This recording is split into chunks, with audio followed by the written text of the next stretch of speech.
Hello students.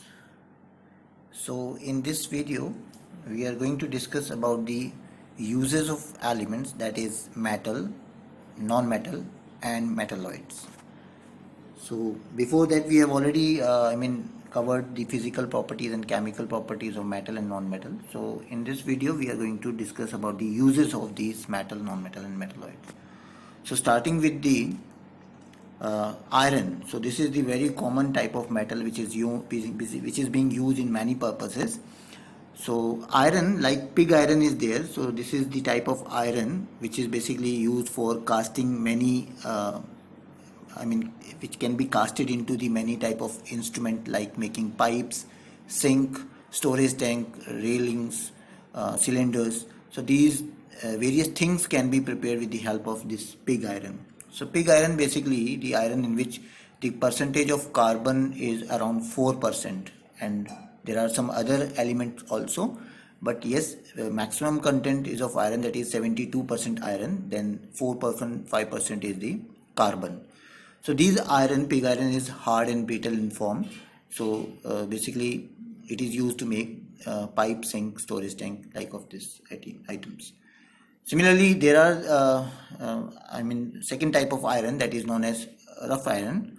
So this iron is basically having low concentration of carbon, that is around 3%, and it is used to make the material like nail, bolts, chain, wire net, agricultural tools, etc.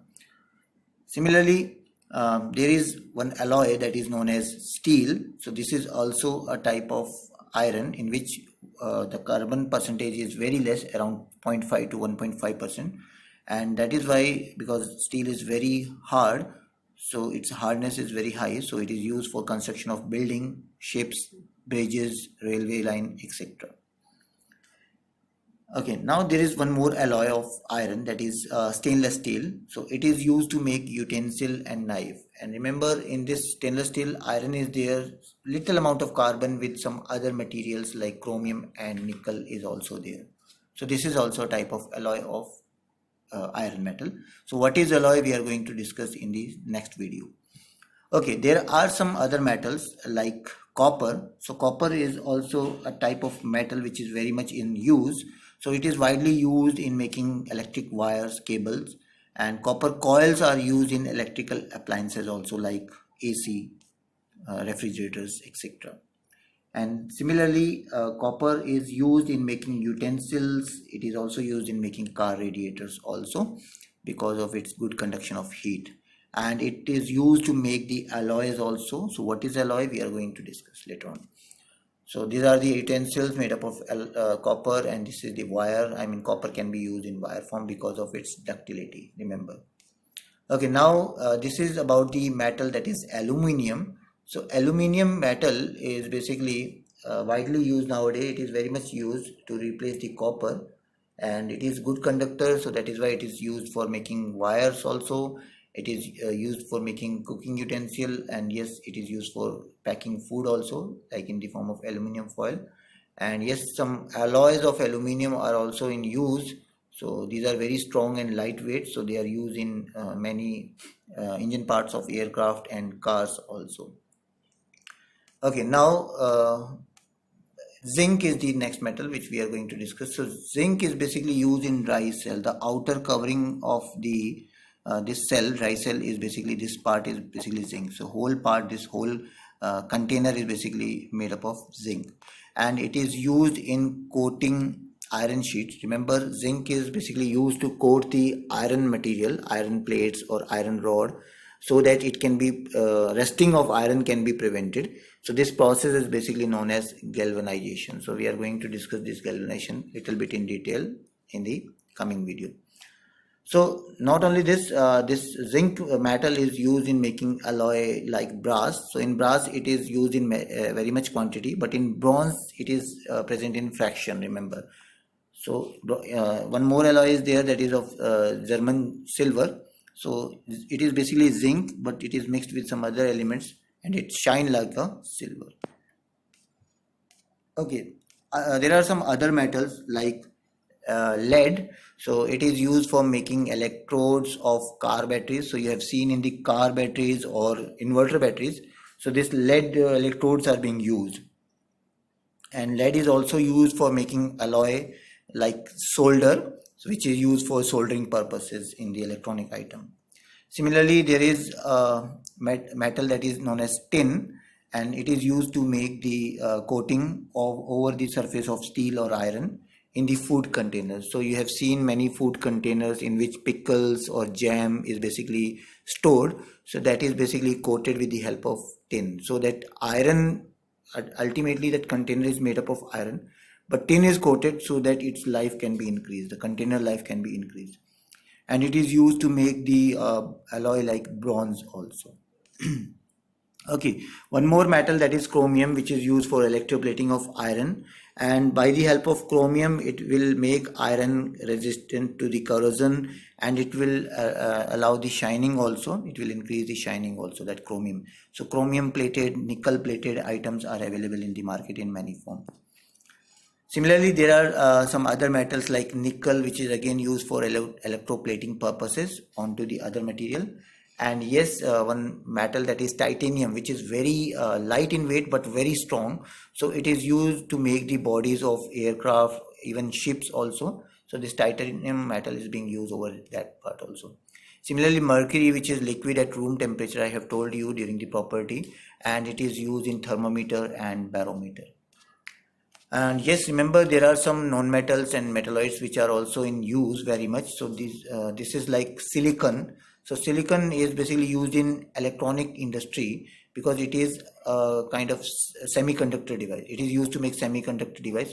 So normally in photovoltaic cell, like solar cell, it is being used. Silicon is used. Germanium is also used in transistor, microchips. In various form, it is silicon is used. And yes, silicon is used to make a product which is known as silicons, which is used for making waterproof clothes, grease, polishes, and insulating material of electrical appliances. So this silicons. Okay, now this one non-metal is sulfur. So sulfur is also very much in use. Basically, it is used to make sulfuric acid, which is again used for many purposes.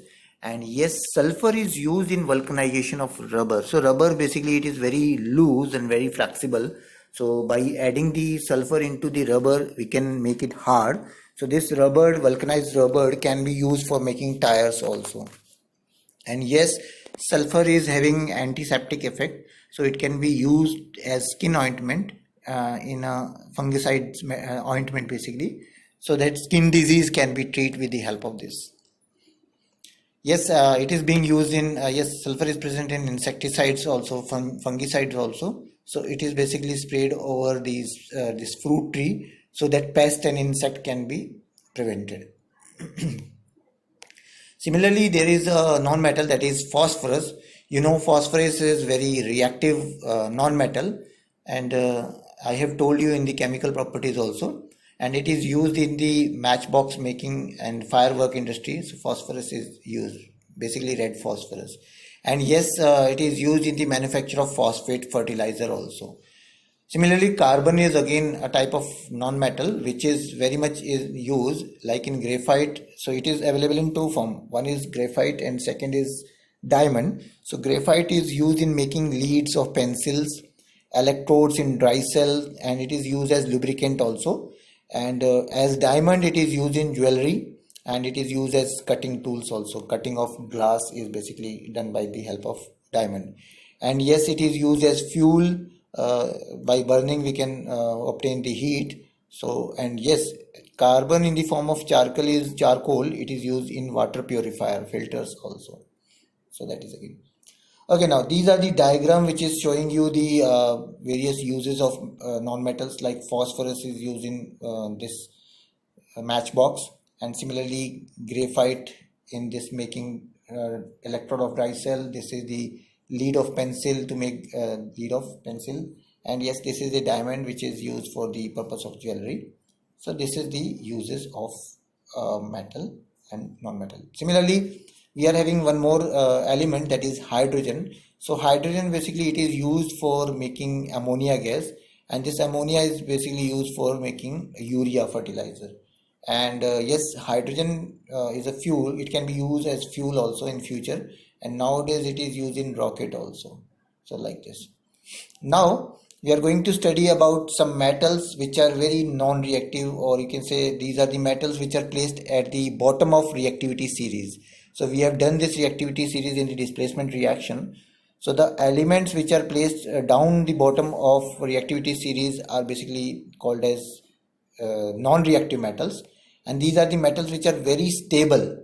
That means they are not going to react with water, with oxygen, and even with acid also. So they are very stable, very non-reactive. So these metals are generally found in free state in our earth crust. They are not in combined state, but they are available in free state. So that is why these metals are known as noble metals. So remember, these are the noble metals, and the example of these metals are gold, silver, copper, platinum. And because of their stability only, these metals are very costly. Like gold, this is very costly. This is platinum. So these are very costly metals. And yes, these are basically used for making ornaments also, and even not only in ornament purposes, they are used for making circuit of for many electronic devices also. And yes, we can use it for making process of electroplating, in which we can cover the layer of gold and silver. We can apply the layer of this gold and silver to the other metal to protect it from rusting. So similarly, it is used to make the coins also, and it is used in electric gadgets also. So this is all about the noble metals and metal and non-metals, even metalloids. So these are the uses. In the next video, we are going to cover the corrosion part.